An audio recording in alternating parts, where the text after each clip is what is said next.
Bueno,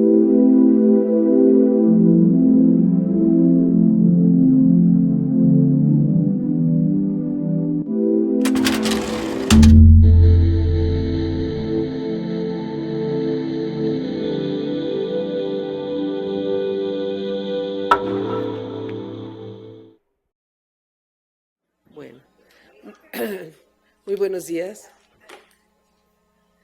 Primeramente, pues agradezco su presencia para este seminario que me parece de un interés primordial para las funciones que realiza el Instituto Nacional de Psiquiatría y sobre todo, pues, para la Dirección de Investigaciones Epidemiológicas y Psicosociales que hoy nos corresponde. En esta ocasión, como ustedes ven en el título, en el pizarrón, la sesión académica se titula Guías CIE 11 para depresión y esquizofrenia, ¿qué opinan los pacientes y los cuidadores? Y esta es una vinculación muy interesante porque son investigadores tanto de ciencias sociales como del área de clínicas. Entonces tenemos el desarrollo de la CIE 11, los temas van a ser participación de pacientes y sus cuidadores, estudios de la claridad y aceptabilidad de la guía CIE 11, metodología, de la guía CIE 11 para esquizofrenia, opinión de pacientes y cuidadores, y la opinión de los usuarios finales de la CIE 11, similitudes y diferencias transculturales. Yo les agradezco muchísimo a los investigadores, en este caso, el proyecto está coordinado por la doctora Rebeca Robles, y todas las participantes, que cada una de ellas representa cada una de las áreas que están aquí marcadas, que es la doctora Ana Fresán, la doctora María Luisa Rascón, la doctora Teseli Domínguez y la maestra Tania Rial. Bueno, pues siendo las 9:01 casi, damos inicio al seminario y les agradezco muchísimo a todos ustedes su colaboración y apoyo.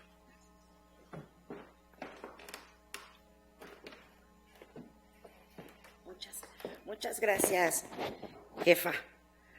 Pues me va a tocar presentarles la introducción, básicamente para contarles de dónde viene este proyecto. Y es que es parte del desarrollo de la CIE 11.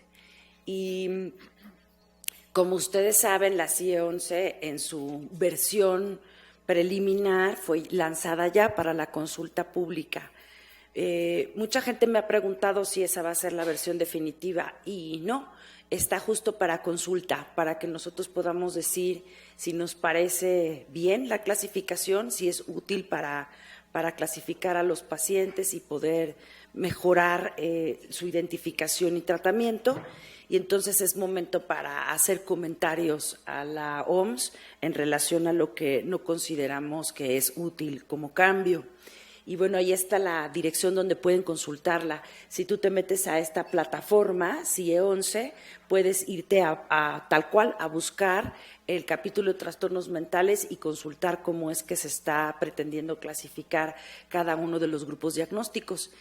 Y bueno, por si es de su interés, los invito a que la consulten. Todavía seguimos en los estudios de campo de las propuestas y pueden haber cambios en la versión final que va a ser aprobada por la Asamblea Mundial de la Salud muy pronto. Y bueno, como muchos de ustedes ya saben, el desarrollo de la CIE 11 implicó el trabajo de expertos de todo el mundo que se pusieron a hacer una extensa revisión de la literatura y con base en la cual pudieron sugerir cambios, modificaciones a las guías diagnósticas. Y estas son las guías CIE nuevas, ¿no? Se parecen mucho a las guías diagnósticas que conocemos, al DSM y a la CIE 10, aunque tienen nuevos apartados que nos dan mucho a entender cuál fue el énfasis de la utilidad clínica de la CIE 11, porque se incluyen características relacionadas con la cultura, las presentaciones a lo largo del desarrollo y las características relacionadas con el género. Son 3 nuevos apartados de la guía diagnóstica. Hoy lo que nos vamos a encargar es de 2 apartados de esta guía: el nombre de la categoría y las características esenciales o síntomas requeridos para poder establecer el diagnóstico. Es decir, no evaluamos todos los componentes de la guía, sino estos componentes, digamos, esenciales de la guía diagnóstica. Y eso es lo que hicimos prácticamente en todas las pruebas de campo de la guía diagnóstica. ¿Por qué? Porque necesitábamos estas versiones breves para poder probar si la nueva forma en la que definimos una categoría y pretendemos que sea identificada, tomando en cuenta características esenciales o síntomas, es más adecuada o no. Y entonces esto era en lo que nos concentrábamos en las pruebas de campo. La meta para el grupo de expertos que desarrolla la guía y también para nosotros en la prueba de campo fue evaluar si estas nuevas guías diagnósticas tenían una mejor utilidad clínica. Eso es el énfasis que se dio al desarrollo de la CIE 11, mejorar su utilidad clínica, que al menos fuera mejor que la CIE 10. ¿Qué quiere decir esto de utilidad clínica? Que realmente fuera una herramienta que sirviera para poder obtener información de salud de un paciente. Y para eso es muy importante que los pacientes puedan sentirse cómodos con los términos que existen en las clasificaciones, es decir, que los puedan comprender. Si no pueden comprender esos términos, difícilmente vamos a lograr una comunicación que nos permita entender claramente qué tiene y entonces determinar su diagnóstico y poder tener una base de datos, de información en salud confiable que permite el desarrollo de políticas públicas a nivel global y nacional que nos hagan posible responder mejor a las necesidades de los pacientes. Entonces, una clasificación en este sentido es realmente muy importante porque implica que tengas una herramienta como interfase entre un clínico y un paciente para poder saber bien qué es lo que tiene y no solo eso, informar al sistema de salud que finalmente va a impactar en las políticas públicas que se tomen para atender estos problemas. Y el razonamiento que hemos tenido desde que partimos con el proyecto de la CIE 11 es que si una clasificación no tiene utilidad clínica al nivel del consultorio, no va a ser utilizada por los clínicos y entonces no va a poder proveer datos válidos para tomas de decisiones correctas en salud. Y la utilidad clínica se ve entonces como la intersección de perspectivas. No solamente importa lo que los clínicos digan o lo que los expertos en psicopatología digan, no solamente importa lo que los representantes de los países miembros de la OMS digan respecto a cómo debe darse información en salud. Por supuesto que también importa cómo los usuarios, entendiendo pacientes y sus cuidadores, pueden utilizar la guía clínica porque son una parte de este encuentro de salud. Y entonces, dentro de las pruebas de campo de la CIE 11, aunque la mayoría se han dedicado a poder evaluar la utilidad clínica con los clínicos y sus pacientes, pero en el sentido de que el clínico vea si la guía diagnóstica encaja o tiene una bondad de ajuste con su caso clínico que ve en la consulta, también hay estudios que se han dedicado a consultar qué opinan los pacientes y sus familiares. Y de esos estudios es de los que vamos a hablar el día de hoy. Entonces, estos estudios tienen como esta visión en general que si queremos clasificar adecuadamente los trastornos mentales, tenemos que tomar en cuenta también la opinión de los usuarios y sus cuidadores, es decir, lograr clasificar con y para los usuarios finales de la clasificación. Esto proviene mucho de este clamor que dieron muchos de los pacientes con trastornos mentales y que de hecho se ha vuelto una frase muy célebre y muy empleada por muchos grupos minoritarios para poder ejercer sus derechos o exigir ser tomados en cuenta. Tal cual decían también en este caso las personas con trastornos mentales, nada sobre nosotros sin nosotros. Fue un reclamo que se pronunció muchas veces ante la OMS para ser tomados en cuenta en el desarrollo de la clasificación. De hecho, ahí tienen una foto que un compañero mío, Raúl, aquí está, posteó, ¿verdad? Del último congreso de la Asociación Psiquiátrica Americana. Ahí andaban los pacientes, ¿no? Diciendo nada de nosotros y nosotros. Están muy activos, queriendo estar involucrados en lo que nosotros vamos diciendo y haciendo con ellos para que también sea tomándolos en cuenta.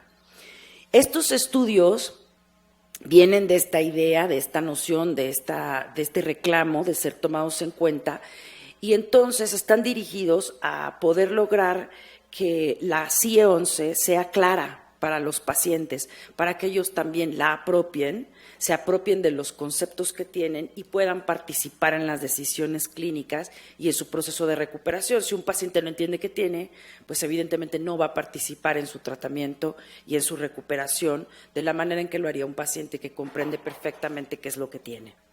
Y entonces, pues para que sea clara, por supuesto que tenemos que lograr que el lenguaje que se utiliza sea sencillo, sea comprensible para los pacientes, aunque claro que sabemos que la herramienta es básicamente una herramienta para especialistas en salud mental.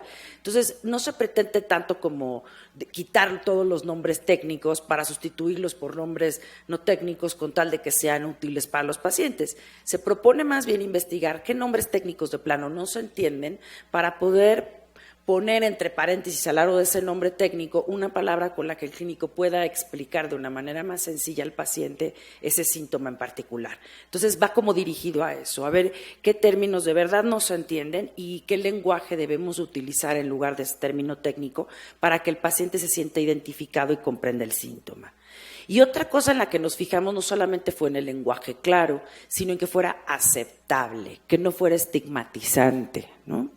Y entonces escogimos evaluar esta comprensión de los términos en las guías diagnósticas y esta percepción de adecuación, de no estigmatizante, en 2 trastornos mentales. Digo, había que empezar por algún lado y escogimos la esquizofrenia, evidentemente porque es un padecimiento donde hay mucho estigma, ¿no? Y donde se ha reclamado mucho el uso del lenguaje estigmatizante, incluso por parte de los profesionales de la salud. Entonces había que escoger esa como categoría. Y la otra que estudiamos fue el episodio depresivo, la depresión, evidentemente porque es uno de los trastornos mentales de mayor prevalencia en todo el mundo.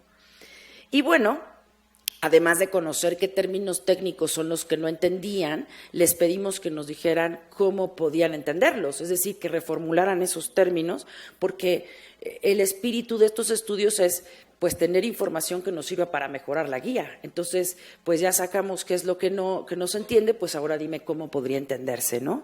Y de esta manera, pues poder sugerir a la OMS cuáles serían estas explicaciones que todos los pacientes entenderían fácilmente para incluirlas en la CIE 11, insisto, entre paréntesis, al lado del término técnico y que el clínico sepa que puede emplear esos términos para poder explicar claramente a los pacientes y sus cuidadores de qué se trata el síntoma, ¿no? Y bueno, entonces vamos a presentarles el método de estos estudios, tanto del estudio de esquizofrenia como el de depresión en los pacientes y cuidadores, y después los resultados locales, ¿no?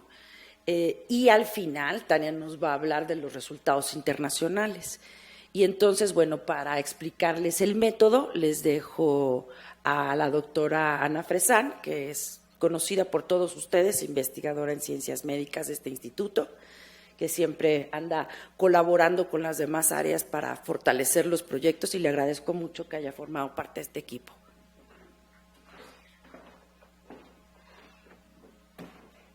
Muchas gracias, Rebeca. Buenos días a todos. El día de hoy les voy a compartir cuál fue la metodología que se utilizó para este estudio que se hizo en los usuarios y los cuidadores de usuarios. Primeramente, quisiera comentarles que este proyecto fue idea del grupo colaborador de Lille en Francia y México aceptó la invitación para formar parte de este estudio internacional. El objetivo que se planteó para México fue reclutar a 15 pacientes con el diagnóstico de esquizofrenia, 15 pacientes con el diagnóstico de depresión, que tuvieran más de 18 años, que estuvieran siendo tratados en la actualidad en el instituto y que de acuerdo al médico tratante los pacientes estuvieran estables para poder contestar la entrevista sin que los síntomas interfirieran en esta.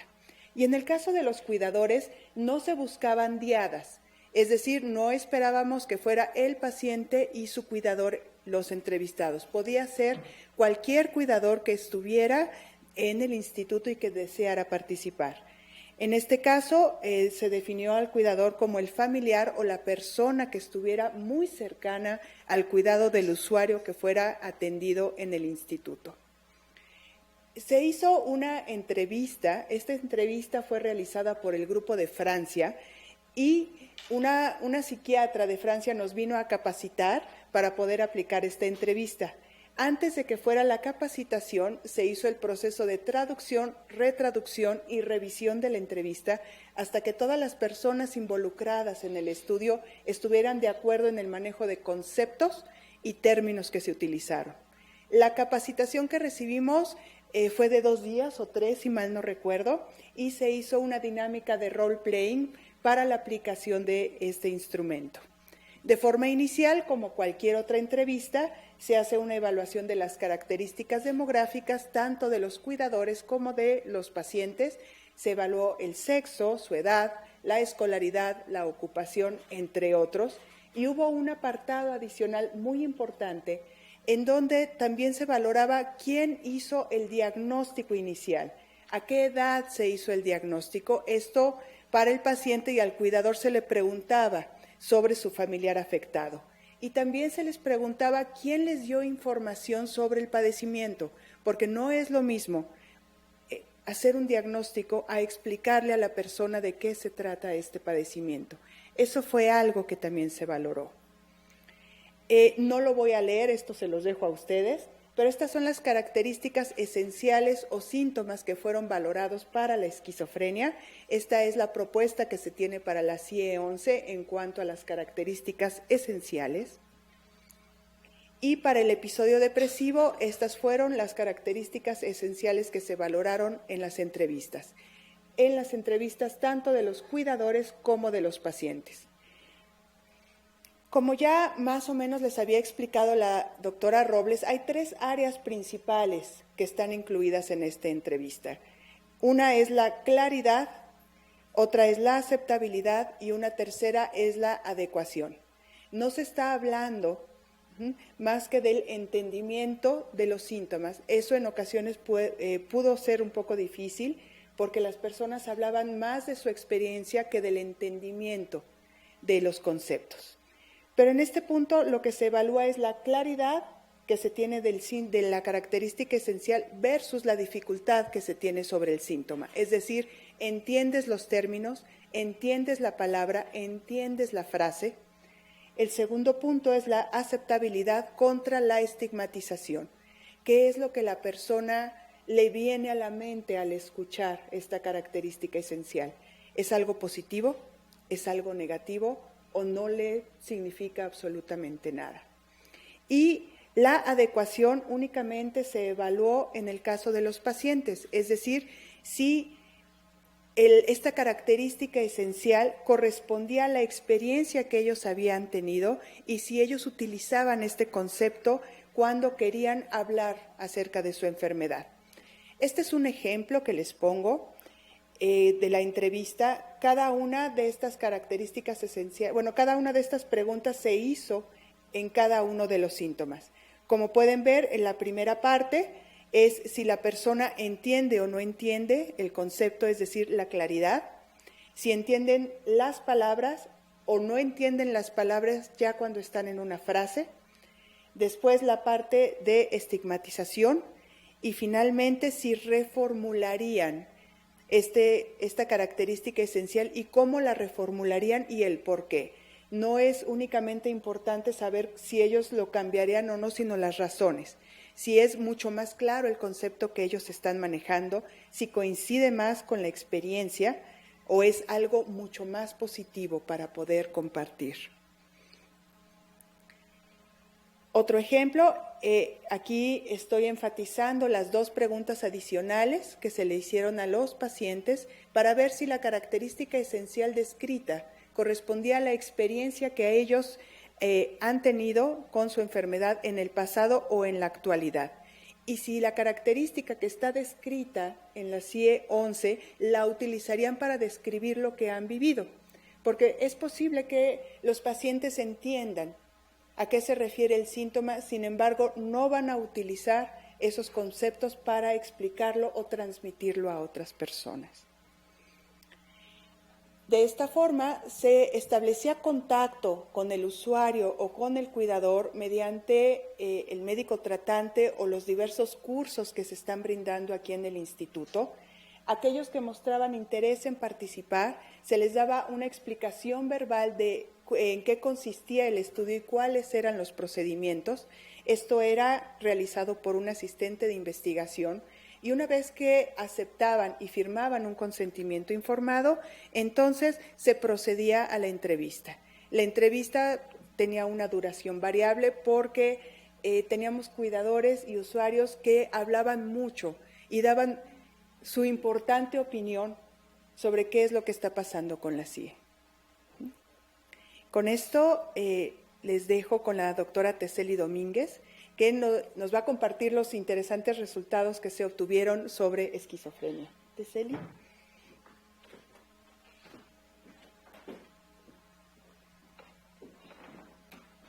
Gracias. Buenos días a todos. Bueno, como comentaba la doctora Fresan, yo les voy a hablar sobre la opinión que tuvieron los pacientes y cuidadores sobre las guías CIE-11 para la esquizofrenia. La muestra se compuso por 15 cuidadores y 15 usuarios. En su mayoría, los cuidadores fueron mujeres, con un promedio de edad de 58.7 años, sin pareja, con una escolaridad de 13.8 años en promedio. La mayoría tenía un trabajo no remunerado. Y los usuarios fueron en un 60% hombres, con un promedio de edad de 33 años, sin pareja, con un promedio de escolaridad de 12.7 años y también con la mayoría con un trabajo no remunerado. De los familiares afectados fueron en su gran mayoría hijos, hubo un par de hermanos y un madre. En cuanto a las características clínicas de la muestra, pues es curioso que un 60% de los cuidadores tenían una percepción de tener un estado actual de salud mental negativo, mientras que los usuarios, el mismo porcentaje, percibían que tenían un estado actual de salud mental más positivo. Ambos grupos coincidieron en que la edad en que recibieron el diagnóstico fue aproximadamente a los 23 años. El diagnóstico lo recibieron por parte de un psiquiatra, la gran mayoría, y también la información sobre el trastorno fue a través de un psiquiatra. Aquí se muestran los resultados sobre la parte de la pregunta que se les hacía sobre la claridad de los síntomas, es decir, qué tanto comprendían ellos estas características esenciales o síntomas.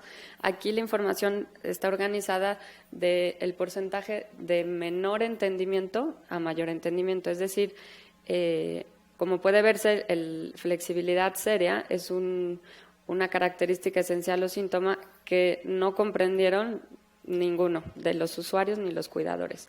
Les menciono que aquí están resaltadas en color verde aquellas palabras que no se comprendieron y en rojo las palabras que que sí se podían comprender la palabra, pero en la frase no era clara. Del lado derecho se muestran algunas frases textuales que mencionaron los entrevistadores como modo de ejemplo de la falta de comprensión de estos síntomas. Por ejemplo, en flexibilidad seria, pues mencionaban que no entienden, sobre todo la palabra seria, o no se entendía la frase. Estupor suena a alergia o no saben lo que significa. Inquietud, agitación, catatónico les suena como un mal nervioso, piensan que es estar mal, nervioso, ansioso, y no entienden la palabra catatónica, sobre todo los usuarios. Abulia es un término que en general los usuarios no comprendían, lo confunden con bulimia o simplemente no entienden la palabra o no saben qué significa. Experiencia de influencia, pasividad y control, pues suena, por ejemplo, ¿no? La pasividad da algo de paz, control suena a algo que no es normal. Anedonia tampoco comprendieron o no sabían lo que era. En aplanamiento afectivo fueron los usuarios los que no comprendían la palabra aplanamiento y los usuarios la frase completa de aplanamiento afectivo. entendían lo que era afectivo como dar afecto, pero aplanamiento no lo entendían y, por ejemplo, decían suena colchón aplanado. Alogia o pobreza del habla, tampoco se entiende la palabra alogia, y pobreza del habla sí les remite a algo, ¿no? Como pobreza en el lenguaje o cosas similares, pero la palabra alogia no se entendía. Posturas anormales les refería como a deformación muscular, y síntomas negativos, sobre todo los cuidadores, no comprendían a qué se refería lo negativo. Aquí esta lista de síntomas fueron más bien los usuarios los que no los comprendieron. Simplemente mencionaré algunos como modo de ejemplo. Mutismo les remite a mutaciones o malformaciones genéticas. Por ejemplo, asociabilidad es algo que también se destacó que no se comprendía la palabra, que lo asocian con asociarse, ¿no? Capacidad para asociarse o asociarse con la gente. Por ejemplo, en delirios persistentes y alucinaciones persistentes, la palabra persistente les genera confusión. Y, por ejemplo, en el caso de alucinaciones persistentes, no entienden esa palabra, aunque sí se ve que saben lo que es una alucinación, ¿no? Porque dicen, no entiendo persistente, pero pienso que las alucinaciones son voces, que vea cosas no reales. Y bueno, aquí también se puede destacar que la palabra esquizofrenia les remite a sufrimiento, locura y enfermedad mental. Aquí en esta tabla se muestran la aceptabilidad que tenían de los síntomas o la valoración que ellos hacían de si estas características esenciales les remitían algo positivo, negativo o neutral. Aquí todos estos síntomas tuvieron en su gran mayoría una valoración negativa. Aquí el porcentaje muestra la valoración negativa. Por ejemplo, las alucinaciones, todos los cuidadores lo percibían como negativo, al 100%.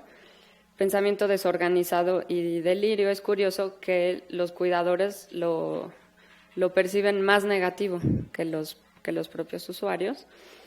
Y bueno, como algunas de las frases que se mencionaron para poder, ¿no?, resaltar esta negatividad que tienen de los síntomas, es que con alucinaciones persistentes dicen que están ahí para causar problemas.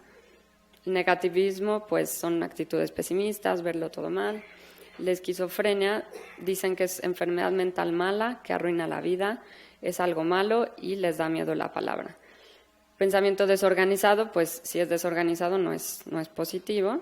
O sea, esto creo que es importante porque, claro, si pensamos en estas características esenciales que les remiten negatividad a la gran mayoría, pues en sí son síntomas que no son de por sí positivos, ¿no? Ni vivenciados como algo positivo. Entonces, pues tiene cierta lógica. El pensamiento, eso ya lo había dicho, perdón.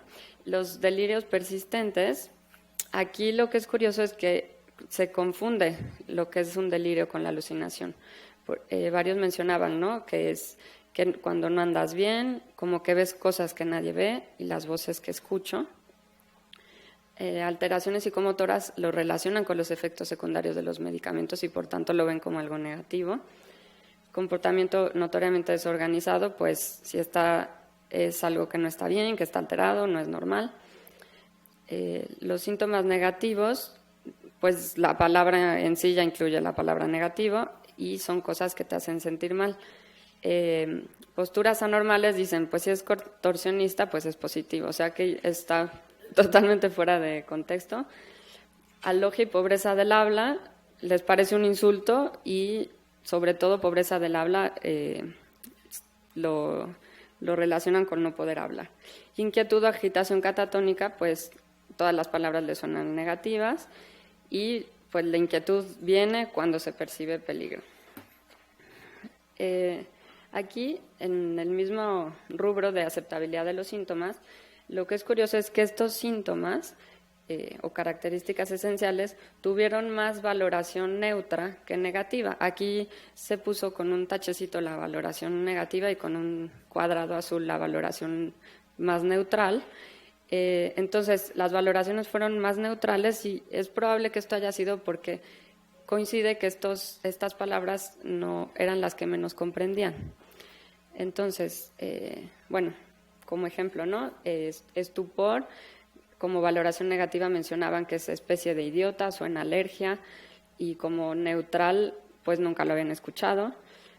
Abulia se sigue confundiendo con otros síntomas o con otros trastornos, dicen tanto la bulimia como la anorexia son cosas negativas, y como neutral parece un estado de ánimo que no es ni positivo ni negativo.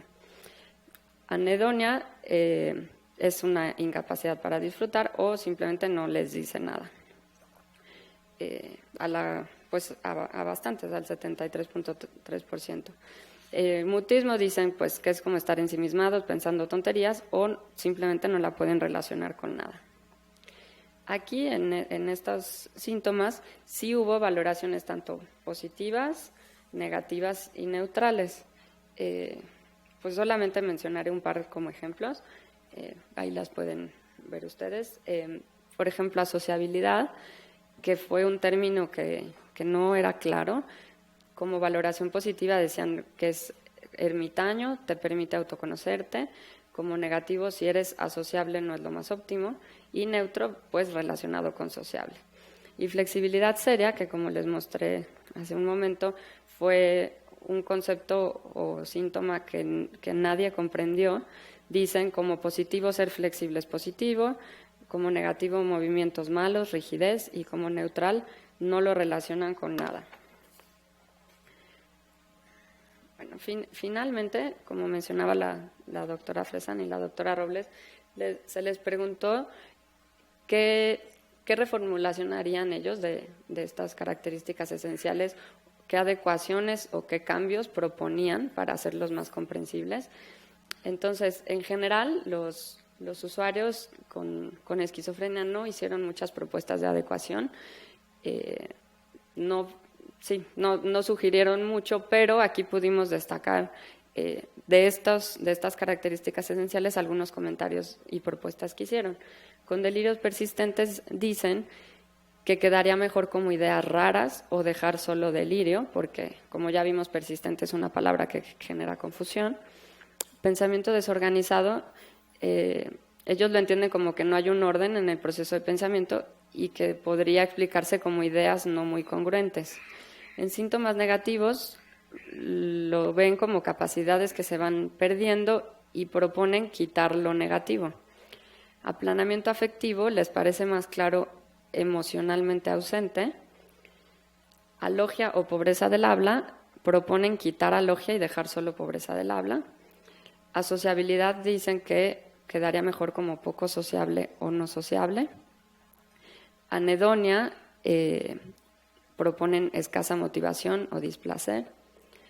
Comportamiento notoriamente desorganizado les parece muy largo, proponen acortarlo y que podría ponerse como comportamiento inadecuado.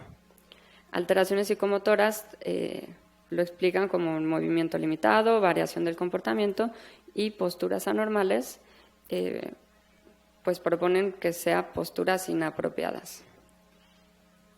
Bueno, por mi parte sería todo. Le paso la palabra a la doctora Rascón.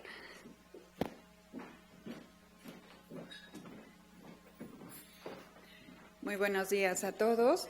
Bueno, ahora yo voy a ser la portavoz de la opinión de los usuarios y de los familiares. Bueno, vemos aquí las características demográficas. En cuanto a los cuidadores y usuarios, tenemos un porcentaje similar. Mujeres fueron los que más participaron.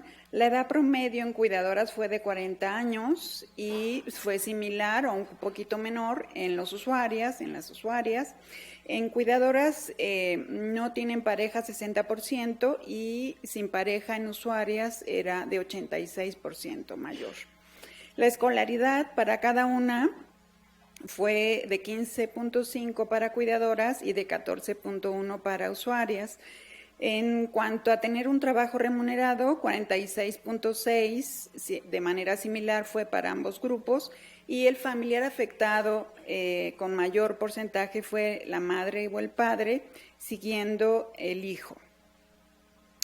En cuanto a las características clínicas, observamos que el estado actual de salud mental reportado por los cuidadores que observaron de su ser querido fue que no estaban tan bien en un 66%, mientras que los usuarios, las usuarias en este caso, reportaron no sentirse tan bien en un 73.3%. La edad en que recibieron el diagnóstico fue los cuidadores, en que tuvieron la información de que su ser querido recibió, fue 37 años aproximadamente, mientras que los usuarios a 30 años.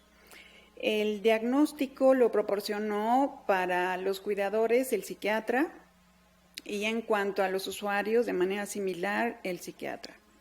La información que recibieron principalmente fue en cuidadoras, fue de familiares en primer lugar y en segundo el psiquiatra, y en usuarias fue en primer lugar psiquiatra y en segundo lugar refirieron que no recibieron información.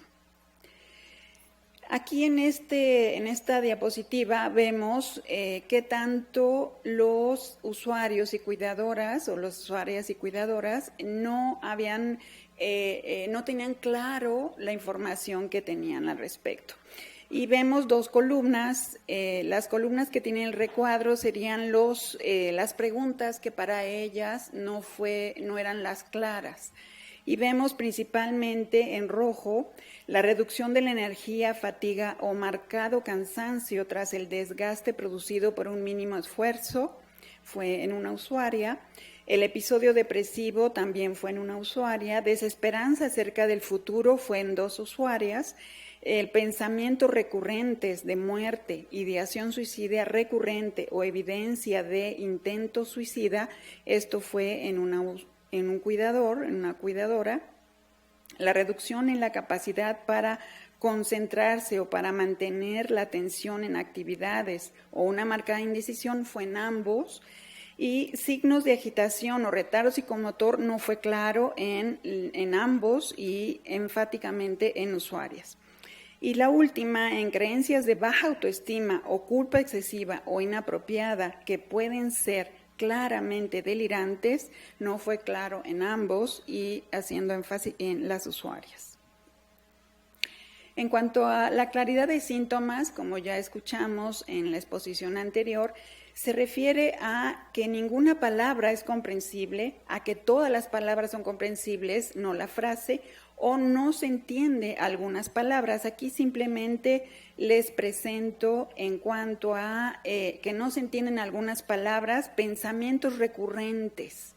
La palabra recurrente es algo que no les quedó claro, ¿no? Y la segunda sería en cuanto a que todas las palabras son comprensibles, pero no la frase, y sería que corresponde a la reducción de la energía, fatiga o marcado cansancio tras el desgaste producido por un mínimo esfuerzo, que no fue claro en usuarias, y el episodio depresivo, que en este caso fue similar, la no comprensión, en el caso de usuarias. Aquí vemos, en cuanto a que las palabras son comprensibles, pero no la frase, volvemos a ver otro reactivo, la reducción en la capacidad para concentrarse o para mantener la atención en actividades o una marcada indecisión, no la comprenden ambos. La creencia de baja autoestima o culpa excesiva o inapropiada, que pueden ser claramente delirantes, no comprenden principalmente, son ambos y principalmente las usuarias. Y ahí viene algunas de las frases que ellos expresan en relación con esta no comprensión. Y viene también la pregunta desesperanza acerca del futuro como no comprensible por la palabra desesperanza y bueno, que no entienden la frase completa. Signos de agitación o retardo psicomotor, también ellos lo reportaron como no clara la frase completa y en ambos está reportado. En cuanto a la aceptabilidad, que ya explicaron muy bien las ponentes anteriores, Teseli y Ana. La valoración negativa fue principalmente reportada en estos reactivos y vemos cómo ellos decían, tomándolo en general, que para ellos esa valoración, tomo un ejemplo, llega un momento en que no te importa nada, en que no me gustó lo que viví y fue muy triste y es difícil. Y también hubo algunos comentarios que tenían que ver con una aceptabilidad neutral, que más bien referían a que era algo descriptivo y era claro. En cuanto a otras evaluaciones que ellos describieron como aceptabilidad, vemos en cuanto a cambios significativos del apetito, en el apetito o peso, y aquí fueron valoraciones neutrales, y vemos cómo ellos expresaron que depende, esos cambios no son necesariamente malos, que no es tan difícil que alguien pase por eso, que no tiene valor de bueno o malo, que no se asocia a algo tan negativo en ambos. La alteración significativa del sueño o sueño excesivo también fue reportado con valoración neutral, porque a veces ellos se referían que no tiene nada de malo, que es algo común a todos. En cuanto a reducción de la energía o cansancio por mínimo esfuerzo, también refirieron que es común a todas las personas y que es normal el cansancio, que era algo simplemente descriptivo. Y por último, la agitación o retardo psicomotor también fue algo que refirieron con una valoración neutral, en cuanto a que la agitación se relaciona con ansiedad, no con depresión, llegaban a mencionar, y que se relaciona con los medicamentos, que es neutral porque ellos no lo entienden así. En cuanto a la educación de los síntomas o de las características esenciales, vemos cómo ellos, en cuanto a creencias de baja autoestima o culpa excesiva o inapropiada, que puede ser claramente delirantes, ellos proponían que se quitara claramente la palabra delirantes, que fue porque estaba fuera de la realidad y que por eso era que la frase no era clara. También en cuanto a marcada disminución del interés o placer por actividades, ellos proponían no tener ganas de tener actividades o de hacer actividades, ausencia de interés o simplemente quitar la palabra marcada y dejar disminución del interés o placer por actividades. En cuanto al estado de ánimo depresivo, ellos proponían, o ellas, decaído, estar triste o tristeza profunda.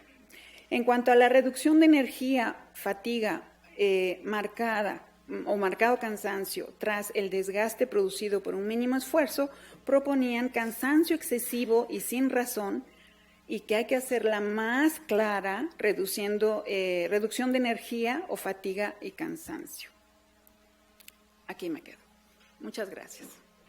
Gracias por la atención y quiero hacer énfasis en el agradecimiento a todo el equipo por el estupendo trabajo y por los colaboradores que participaron también en las entrevistas. Gracias.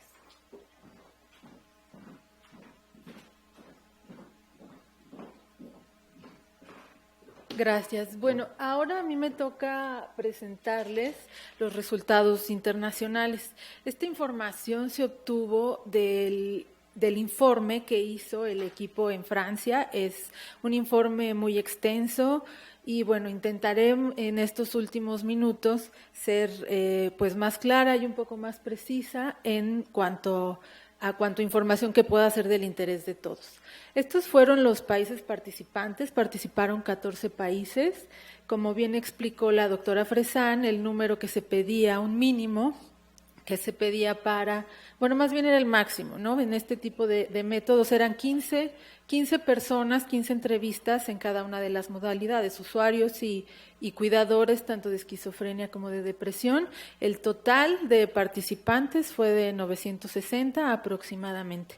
La mayoría de los países se obtuvieron 15 entrevistas y algunos países pudieron lograr un poco más, como Grecia obtuvo grupos de usuarios de 60 participantes. El Reino Unido también participó, pero no es como fue una participación mínima, no están incluidos, digamos, en los datos demográficos o globales. A lo mejor, bueno, van a tener que aprenderse algunas de las banderas porque no voy a recordar el país. Y bueno, las entrevistas en todo el proyecto las realizaron psiquiatras, psicólogos, había residentes, había enfermeras, estudiantes, investigadores o investigadores clínicos, y los escenarios fueron en hospitales, en universidades, centros comunitarios y algunos centros de recuperación, como ellos los nombraban. Pues en estas tablotas es difícil ver un poco algunas de las comparaciones, pero algunos detalles importantes es ver que el porcentaje de usuarios hombres, bueno, es bastante heterogéneo y coincide con las cifras internacionales. Los cuidadores hombres, algunas características es que Grecia, México y Marruecos tienen un número menor, y Mauritania y la India son datos elevados. Otro dato de llamar la atención es la edad a la que abandonaron los estudios. Entonces, esto nos indica, bueno, que es gente que tiene por la preparatoria o probablemente iniciaron algunos estudios técnicos o de licenciaturas. Y es una anotación que se hace en el reporte, que es una población que está considerada como instruida y que pudiera no representar, ¿no?, al resto de la población, sino a estos centros donde las personas acuden. El empleo es otro, por ejemplo, en Grecia y en España los usuarios no tienen, ¿no? En Lituania los usuarios presentan un alto porcentaje de empleo, y los cuidadores en Madagascar y Lituania, en Mauritania también tienen altos porcentajes de empleo, y en México es la diferencia, México es muy bajito. En el estado civil, México está por encima del promedio, por ejemplo, México es el que más usuarios solteros tiene, y en el rubro de sin hijos, Italia, Mauritania, Marruecos y España llaman la atención porque ninguno de los cuidadores tiene hijos. En cuanto a la condición de salud mental de la gente, de las personas que hablaban algo se preguntó un poco en las presentaciones anteriores, de las personas se les preguntaba su estado de salud mental y al cuidador se preguntaba sobre el estado de salud mental de su familiar. Entonces teníamos estos rangos de malo, regular, bueno y muy bueno, y bueno, llamó la atención de ellos están entre regular y bueno, ¿no? Los en total consideran que es entre regular y bueno el estado de salud tanto del usuario como de la percepción del cuidador. Sí hablan acerca de su salud mental, y en caso de que hablan, si utilizan el diagnóstico, pues vemos que tanto los usuarios como los cuidadores emplean muy poco el término para referirse a su estado de salud mental. Estos, bueno, en realidad para las características esenciales o síntomas, digamos que estos en concreto, lo que se encontró, definitivamente el término esquizofrenia es comprendido para algunos y en muchos países, pero definitivamente hay una connotación negativa y les resulta muy estigmatizante, ¿no? Vemos aquí algunos de los testimonios, por ejemplo en España, pues a esta persona no le dice absolutamente nada del término, ¿no? Pero definitivamente lo asocia con su enfermedad, con que es incurable, que es para toda la vida, o que es algo aterrador. Había también era del Reino Unido, una persona que decía, bueno, pues es que a mí me dicen esquizofrenia y lo que me viene a la mente son películas de horror, de Hitchcock, violencia, pues una connotación, ¿no?, absolutamente negativa. Y bueno, esto que veíamos que no utilizan el término para hablar acerca de su estado, y pues que definitivamente el término debe ser reformulado. Otro de los principales características esenciales o conceptos es de delirios persistentes, ¿no? Les resulta desagradable, y además las personas reportaron gamas de experiencia diversas, ¿no? Entonces no hay como una especie de acuerdo, y el término persistente lo entienden como permanente, que esto nunca va a terminar, ¿no?, que es para toda la vida. Lo mismo pasa para para alucinaciones persistentes. La palabra es percibida como algo que va a estar ahí siempre y en algunos países hicieron mucha alusión a una posesión diabólica, una posesión demoníaca y tiene esta connotación. El pensamiento desorganizado a veces lo confunden con confuso, ¿no? No es un pensamiento confuso o les resulta difícil comprenderlo para quienes no lo han experimentado, que esto también es para el estupor, para la flexibilidad seria, ¿no? Hay muchos usuarios que no lo han percibido, entonces pues no les resulta algo familiar y las palabras o las frases tampoco son comprensibles. En esta característica esencial de experiencia, de influencia, pasividad o control, que incluso también pasó aquí en México con algunas de los diferentes, son ideas largas, son muchos conceptos, hacen referencia a una posesión y bueno, también es otra de las que definitivamente debe ser reformulada. Los síntomas negativos, ¿no? La palabra negativo es absolutamente mal comprendida, ¿no? No entienden pues que es algo malo, pero no cuáles son las características de estos síntomas y esta también concluye en el reporte el equipo francés que debe ser sustituida. El comportamiento notoriamente desorganizado, ¿no? Notoriamente a los usuarios les resultó confuso. Las alteraciones psicomotoras las pueden confundir con cierta discapacidad o el término no es comprendido en algunos países. Hubo cierta problemática en la traducción, por ejemplo, en Madagascar y en la India no hay una traducción de la CIE. Entonces, poder describir los términos fue difícil para los equipos de esos países, entonces tuvieron que recurrir a mezclar algunos términos psiquiátricos con palabras o conceptos comunes. Pues diferencias de entre los usuarios, pretendíamos presentarles más como las coincidencias, pero bueno, las diferencias también son interesantes y es que bueno, los usuarios en la India, en Mauritania, México y Marruecos no viven solos. Madagascar es uno de los lugares en donde menos atención hay por profesionales de la salud. Madagascar fue uno de los países que reportó más asistir con un pastor o con alguien del rubro religioso. Mauritania y Madagascar hacen referencia a la posesión demoníaca y Madagascar se repite bastante, que puede ser por este asunto también de la traducción. El equipo coincidió que los canadienses eran los usuarios y los cuidadores con más vocabulario psiquiátrico. E incluso los canadienses eran de los pocos que reformulaban algunas de estas características esenciales, tanto los usuarios como los cuidadores. Y los cuidadores en Mauritania, esta es una de las razones, que los hombres eran hombres los cuidadores y solteros, ¿no? Y esto, bueno, definitivamente debe de verse aspectos culturales.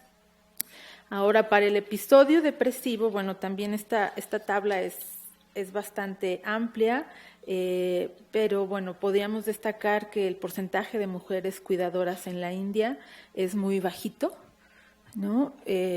Y en Italia es mucho más alto. El empleo de los usuarios en la India es muy bajito, el empleo de los cuidadores en Madagascar es de los más altos. Las usuarias cuidadoras solteras en Hungría y México son de los países en donde se presenta el mayor porcentaje y por la misma razón las usuarias en Hungría viven solas, no tienen hijos y también en Lituania se observa que es más alto el número de cuidadoras que tienen hijos, era en esta tabla donde lo pueden observar, ¿no? Por ejemplo, aquí llama la atención de Mauritania, Madagascar, la India, Marruecos y España, los cuidadores o cuidadoras viven solos. Cuando hablaban acerca de su condición de salud mental, pues prácticamente evalúan de manera similar usuarios y cuidadores en esquizofrenia y en depresión, un estado como de regular a a casi bueno. Y aquí la gente, bueno, utiliza más el término estado depresivo o depresión, un poquito más para referirse al estado de salud mental del usuario o del cuidador. ¿Cuáles son, bueno, como lo que podemos destacar de los resultados en el episodio depresivo? Pues definitivamente es aceptado, pero tiene una connotación negativa. Y muchos de los usuarios hacían énfasis en este asunto del tiempo como un episodio, ¿no? Tiene que ser un momento, es un periodo, es negativo, pero pues puede terminar. Los síntomas generalmente son bien comprendidos por ambos, usuarios y cuidadores, a excepción de estos signos de agitación o retardo psicomotor, ¿no? Creen que son opuestos, que no puedes experimentar ambas situaciones, o que tiene que ver con retardo con una implicación cognitiva. Las diferencias en España de los usuarios, pues que España e India evalúan de malo a muy malo el estado de salud, a diferencia del promedio. Igualmente en Madagascar se repite este asunto de la atención y el diagnóstico por profesionales de la salud.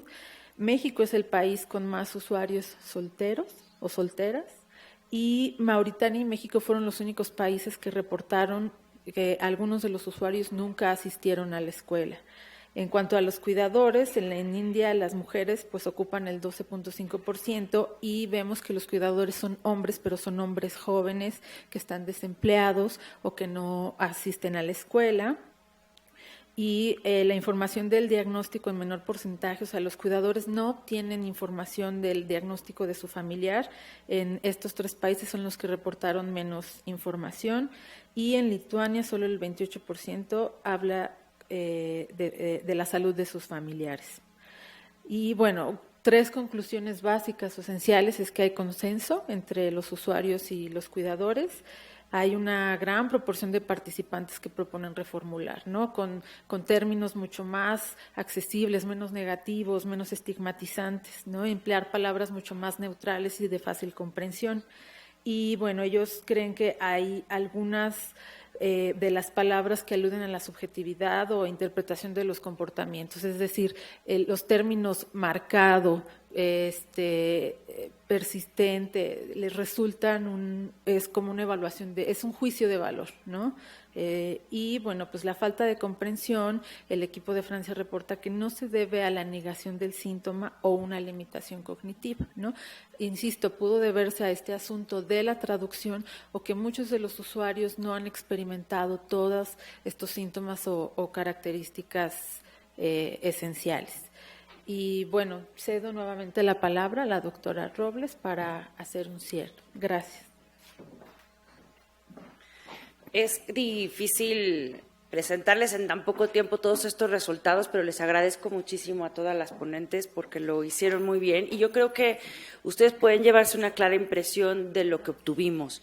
En términos generales, hay recomendaciones muy puntuales de qué palabras pueden utilizar los clínicos para comunicarse de manera más clara con los pacientes, y la propuesta formal a la OMS de poner estas palabras entre paréntesis a lo largo de los términos técnicos.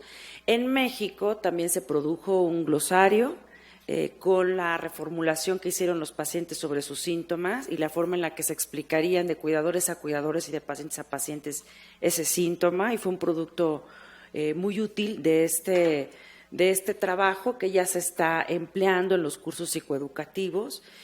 La mayoría de los pacientes que provinieron de México justo son de estos programas psicoeducativos que coordina María Luisa.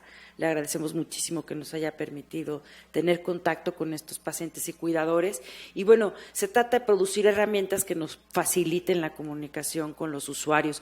Y como ustedes pueden ver, aunque sí es cierto que hay algunas palabras que puede estar mal la traducción y entonces hay que corregir la traducción, hay cosas que de verdad sí llaman la atención y que tiene uno que corregir. Cuando uno dice, bueno, pues sí es cierto que esta frase es demasiado larga y no necesitamos esta frase demasiado larga para expresar esto de una manera correcta. O también nos habla de cómo podemos traducir algunas palabras. De verdad, sí, nadie entiende recurrente, ¿por qué vamos a utilizar eso? ¿No? Es más bien muy frecuente o que se repite varias veces, ¿no? Y en la sintonía actual sobre la concepción de la esquizofrenia como algo que puede rehabilitarse, que tiene un nivel de recuperación funcional, pues habría que empezar a dejar de utilizar esas palabras. Tienen razón los usuarios, ¿no? Entonces, si la CIONS está haciendo un intento porque ahora en vez de subtipos de esquizofrenia exista una adecuación de en qué nivel de recuperación está el paciente, porque puede estar en un nivel avanzado de recuperación y no tener tan marcado o tan recurrente un síntoma, pues efectivamente tendremos que cambiar ese lenguaje para adaptarlo a la nueva conceptualización de estas enfermedades. Entonces, resultó muy enriquecedor escuchar las propuestas de los pacientes, no solamente para poder traducir adecuadamente, sino también para poder modificar en las versiones originales en inglés cómo nos referimos a los síntomas, si es que hoy tenemos una nueva forma de tratarlos. Entonces, bueno, por supuesto que los informes son muy detallados porque obedecen a lo que cada país quiere comunicar, pero sí hay cosas muy puntuales que coinciden en todos los países y que Tania nos hizo favor de sintetizar en esta diapositiva. Entonces, si quieren, tenemos espacio para un comentario, una pregunta. Uno dice, sí, no sé si tengan alguna pregunta o comentario. Shoshana.